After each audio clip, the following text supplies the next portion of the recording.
This is the hat that Daddy was wearing before he got sick and didn't go to church anymore, couldn't go anywhere, and this is his hat.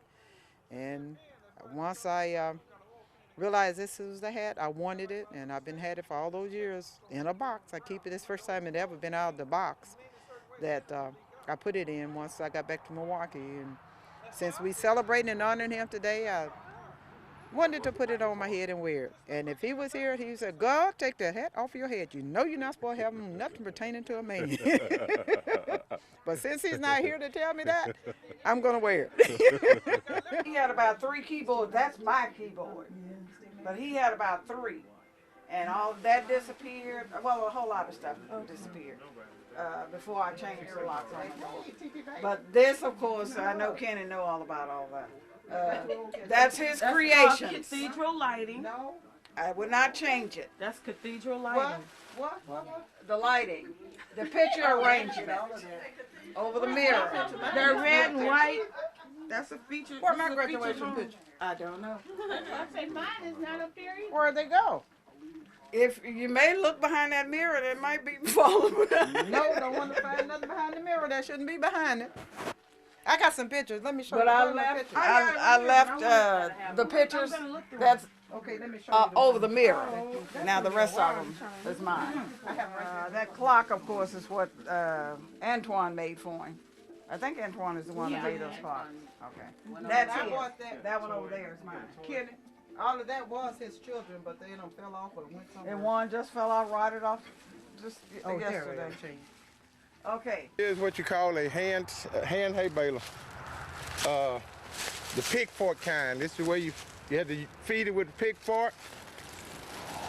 That was Daddy. My brother Junior's job. Your Uncle Charles' job was to tie the wire. My job was to punch the wire. A block goes in here. The block that goes in there had holes in it about that far apart. You punch the wire in it, and my brother Charles on the other side would grab the wire and tie it. Well, I had a mark here and a mark there. When he got to the first mark, that means I tell him not to put too much more in there. I tell him a little bit. I had to holler loud because of the engine noise. Then when he get to that second mark, said, "Clean up!" And that means for my brother Charles to throw the block. And this thing right here will push the block back down in there, and then as the hay go in there, push it out. And when you got to that last mark, that means you done made a bale of hay. And that's where you had to do it by hand. You know, now they got the round bales and the automatic square bales, but this here was all by hand. Tying it, putting the wire in there, feeding it, and everything. How old were you when you were doing all this? I started punching wires when I was 3 years old. Wow. On this. And we'll take another shot at the tractor over there. It's one replica of the one I learned how to drive on when I was 5. That's what I was trying to show you right over here. Is a little kind of like a seat like right over there between the wheel and the driver. That's where I used to sit before I learned how to drive, and Daddy would drive. And this is the type tractor I learned how to drive when I was 5. And one night, Daddy had lights on the tractor that we had, just like this. He was plying one night, and I got sleepy, so he told me to get off and go sit by a tree. Well, when he got through plying about 10 o'clock that night, he forgot that I was there, and he went home. And he had Ruth and Pee Wee had to come back over here to get me, come back in the field to get me. And if I'd have woke up and didn't see them lights of that tractor while Daddy was gone, I'd have stroked out. So then I take you down there, the rake that you rake the hay up for the hay baler, it's down here. I'll take you down and show you that. This is the rake. Used to be a seat right there that hung out over there.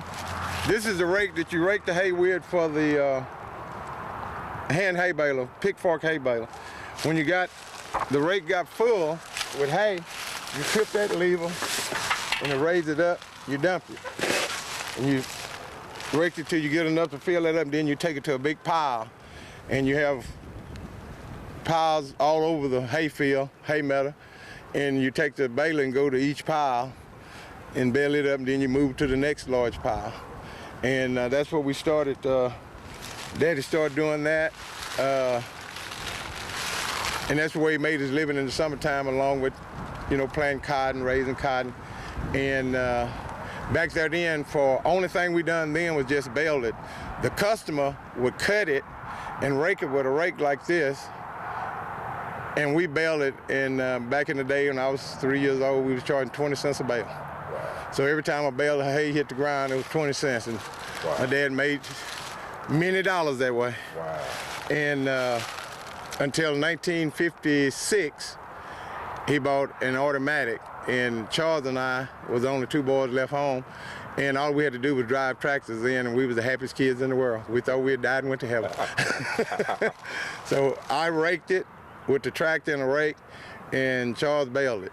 Wow. And Daddy, all he done was sit up under the tree and count every time one hit the ground. And we went up to 25 since then. Wow. And we done that for years and years and years. When did Papa finally, when did he stop doing that? Let's see. Probably around about 68, because that's when he went in the dirt business. Okay. He bought a dump truck, a 6-yard dump truck, and he started hauling dirt, and then later on he went and bought him a track loader. Then he just kept growing and growing from that. And he got out of the hay business because the reason why Daddy got out of the cotton business, when the prices dropped so low, and he wasn't gonna never do anything that he wasn't making a profit. When he started feel like he's losing money, he's finna try to do something else. So that's where we moved from the hay and the cotton to the dirt business.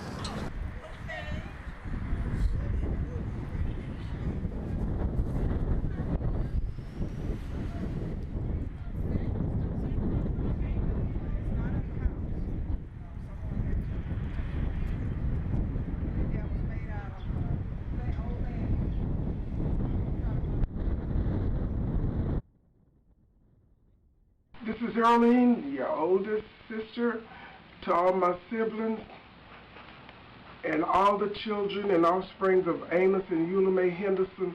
God bless us this Black History Month 2009. We are blessed to have come this far. And we thank God for our parents, but we thank God for Daddy contributing to the history of the United States, because he was the first Afro-American commissioner in Texas. He was from Nacogdoches, Texas.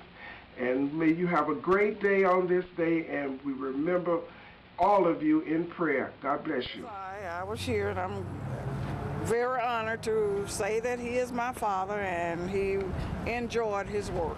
This is a great honor for me to be standing here where my father made history in this grand old city of Nacogdoches in the state of Texas, which I am very, very proud. Very proud. And on election night last year, November the 4th, I called all my sisters and brothers and just thought about my dad, knowing that if he was yet alive, how joy and, it would be great joy. It would have been great joy. And I was just calling all of them, telling me, happy birthday, Daddy, because it happened on my father's birthday, November the 4th, that the first black president was elected. And it was just a great thing. It's a great honor to know that my father's made history. And I know he would have been a proud man. And I'm hoping his children is making him very proud, and grandchildren. I believe he was here today. He would yet be smiling from ear to ear. I was here during the time we had this laid, and it was a great, great thing. I really enjoyed it. We had this done in probably 93 or 94, and done it in honor of my dad, while he could enjoy it. And we had this whole lawn before they refurbished it. We had the whole lawn. It was packed, with participants, state reps, mayors, and the works. And so it was a beautiful turnout. And matter of fact, we still got a picture of him kneeling down, pointing at his stone. So he was real excited. And so we just thought that was something we need to do for him while he could enjoy it. Well, I was responsible for him taking a picture of standing by this monument. We were just happening to coming out of Houston. I said, Dad, you need to get a picture by your monument. So he kneeled down. That's really wasn't in what y'all probably would call proper attire. But he was still he. And we got the picture, and it worked out. And I'm thankful.